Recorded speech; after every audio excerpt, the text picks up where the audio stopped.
We live here, in Oman, and yet nearly all of our produce and poultry comes from nations thousands of kilometers apart. In fact, I bet that juicy steak you had last night was exported from New Zealand. Oh, and those oranges in your lunch? They came from the sunny shores of Southern California. So did this lemon, and apple, but not the apple you're thinking of. This one. The Silicon Valley multi-billion-dollar tech conglomerate that makes the software you use on a daily basis. This is possible through globalization, the process in which people, ideas, and goods spread throughout the world, spurring more interaction and integration between the world's cultures, economies, and governments. The earliest examples of globalization on a massive scale and by far the most influential was the Silk Road.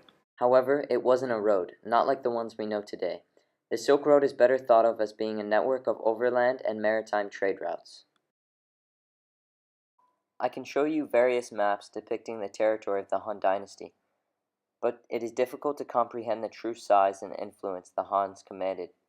The Silk Road flourished under the rule of the Han Dynasty, who bolstered relations with neighboring peoples through diplomacy and pioneered the current route we know as the Silk Road.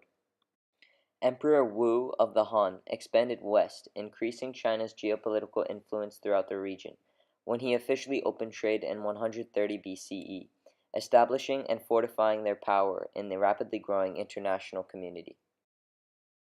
The chief commodity exported from China was, you guessed it, silk. China monopolized the silk trade with their superior techniques. At this time, silk was hugely popular among the Roman elite and the capital of the Roman Empire. Silk was the number one way to display social prestige and wealth. But the Silk Road did a lot more than allow for the rich to use their money. It impacted everyone else too, on a global scale. First off, advances in trade paved the way for wider economic impact. The labor force involved in the transport and making of these commodities was immensely larger than the group buying them. Like how in the production of a t-shirt, thousands of people are involved, but only one person is receiving the t-shirt. The second way the Silk Road changed our lives. Worldwide connectedness of populations exacerbated the spread of disease. Measles, smallpox, and worst of all, the bubonic plague, all traveled along the Silk Road.